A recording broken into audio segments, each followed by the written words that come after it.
Welcome to the Parsha Perspective. Each week, we will delve deep in a weekly Torah portion to find a practical and insightful way to enhance your daily life.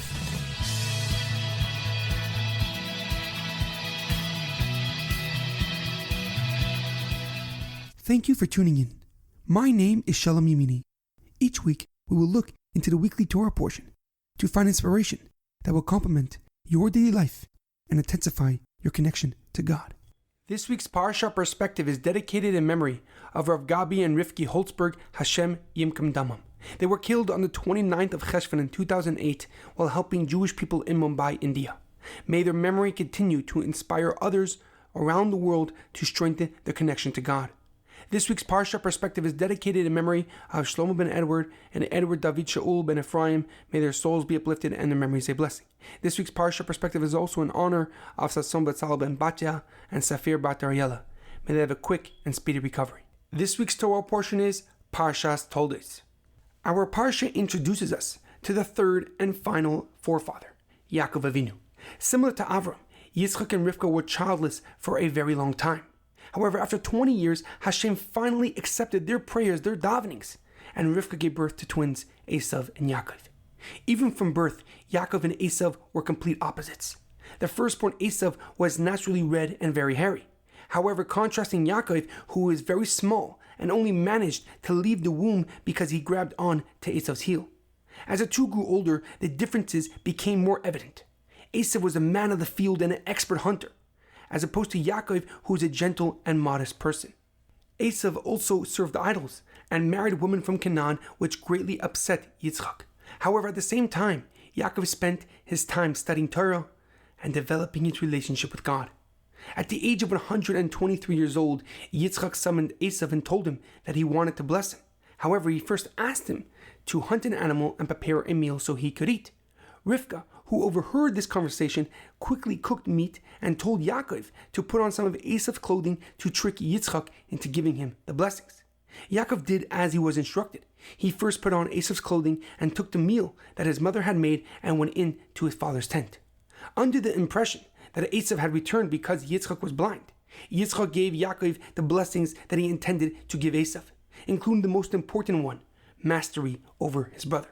As soon as Yitzchak concluded, Yaakov left his father's presence just as Esav returned back from the field. Yitzchak, who now understood what just transpired, informed Esav that he already gave the blessings to Yaakov, and now Esav was enraged. He determined that he wanted to kill his younger brother Yaakov. However, Rivka already sent him to Haran to find a wife. However, a question comes to mind. The Torah describes Yaakov as a timid person. As the pasuk writes, he was an ish tam, a modest and simple person. Now Rashi writes that a tam is a person who does not know how to lie or cheat. And yet we see that Yaakov seemingly lied to his father when he got his blessings. As the pasuk writes, Vayomer Yaakov el Aviv, Anechi Esav becharecha. And Yaakov said to his father, I am Esav, your firstborn. How could the Torah describe Yaakov as a person who does not know how to lie if he did so to receive his blessings? The Radak on this pasuk, Rav David Kimchi, he writes that at critical points in a person's life, they are allowed to lie for the sake of harmony and peace. As we see with Avraham Avinu telling Pare that Sarah, his wife, was not his wife in actuality, but was his sister. Or when Yaakov told Yishmael that both he and Yitzchak would return after they would finish their karbanos when he was about to slaughter Yitzchak. So when Yaakov told his father that he was Esav, he only did so to obtain the blessings that were meant for him. For he was to carry out the knowledge of God to the next generations.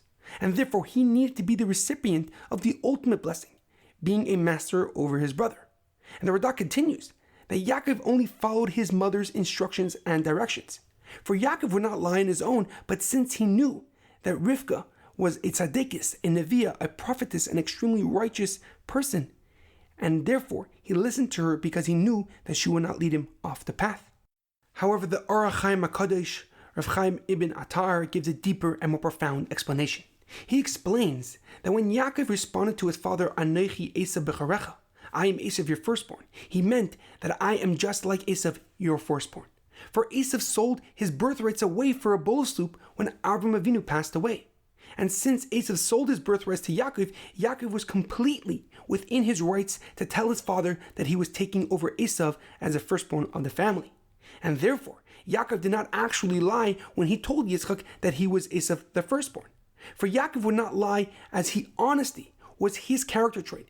As it says in Micha, Titin emes leYaakov v'chesed leAvraham. You have given truthfulness to Yaakov and kindness to Avraham in days gone by. In our daily life, it is imperative that we always be truthful and honest with each other, even when it is difficult. Because when we lie, we do not only deceive others, but ourselves as well. We can begin to believe the falsehood that we are saying. And this will lead us on a path of downfall and ruin. For lies are only a temporary delay to the inevitable truth that will shatter false pretenses that we work so hard to maintain. And therefore, we must be truthful and honest even when it is challenging and difficult. For it will allow us to sleep better at night knowing we have nothing to hide. There's an amazing quote that I once heard. Honesty is the best way to prevent a mistake from turning into a failure. Have a great weekend and a good Shabbos.